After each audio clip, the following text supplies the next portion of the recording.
unlike the majority of inorganic nitrogen fertilizers that are created from the Haber-Bosch process, where we remove or we combine atmospheric nitrogen with hydrogen to form ammonia gas and subsequently form the remainder of the nitrogen fertilizers that we sell on the market today.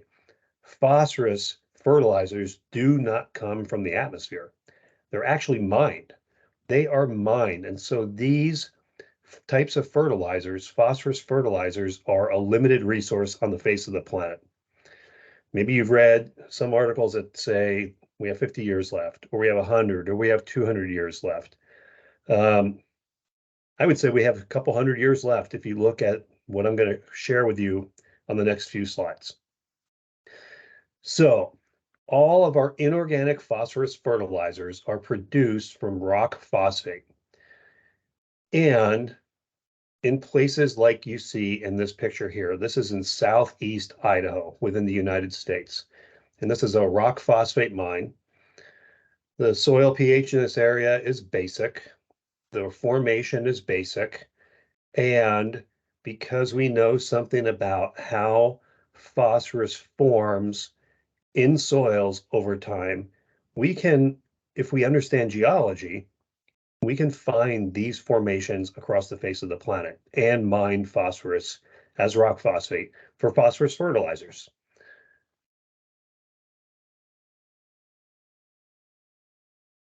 So most of the phosphorus found on Earth is found in very slowly soluble mineral forms or highly insoluble mineral forms.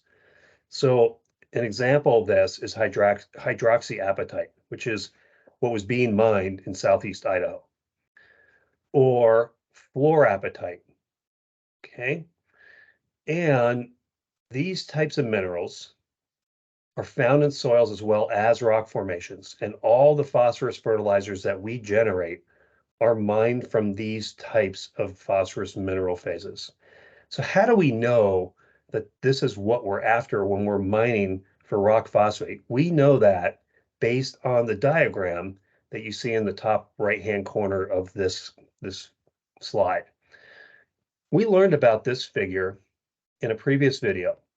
This figure shows you pH on the x-axis from acidic to basic versus the log availability of, we'll just say, phosphorus on the y-axis. So on the very top right or left-hand corner, phosphorus is highly available. In the bottom left-hand corner, phosphorus is highly unavailable. And all of these lines represent different mineral species that can be found in soils and potentially or eventually in geologic materials. So the way this graph works, and I'll just make this short because we've learned about this already. Often, well, not often, this is how this graph works. The lines that are greater or higher on this figure are more soluble. They dissolve and they reprecipitate. And then those minerals dissolve and reprecipitate. And then those minerals dissolve and reprecipitate. And those minerals dissolve and reprecipitate and dissolve and reprecipitate. And eventually, phosphorus ends up in a highly structured, very low soluble form down in this region. These minerals are hydroxyapatite, as expressed by this line, and fluorapatite, as expressed by this line. And what mineral precipitates is dependent on the chemical speciation in these formations. So is fluorine available? If not, you're probably not going to have fluorite. Contains fluoride or fluoride. Okay, that's the general scheme. So if we know something about rock formations or historical geology, we can find these deposits around the face of the Earth. So in fact, this is what geologists have done. Geologists that have worked for mining companies. And if you look at the world phosphate reserves, we have quite a bit remaining, probably for several hundred years. And by and large, the largest deposit of rock phosphate is in Morocco or the Western Sahara. Another way of looking at this, basically the same graph, just different way or means by which we can express this. So in the United States, we have relatively little rock phosphates as compared to China or Morocco. Morocco is sitting on, I was going to say a gold mine, but they're sitting on a phosphorus mine, and they're eventually down the road likely going to corner the phosphate market, to be honest with you.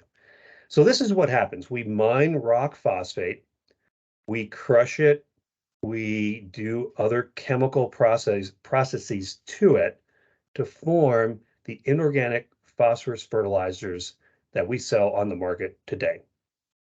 And that rock phosphate comes from all over the place. And eventually, it likely will mostly come from Morocco.